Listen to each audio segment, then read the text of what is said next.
Kita nak repair fork malam ni. Ni kan tu tadi buka ni. Kita tengok fork dari atas.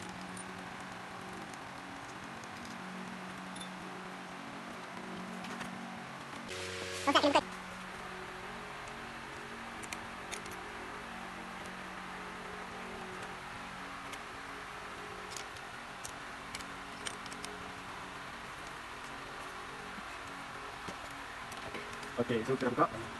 So tools yang kena ada warna hijau, warna proses, warna biru laras untuk kita kepak fork dengan dia.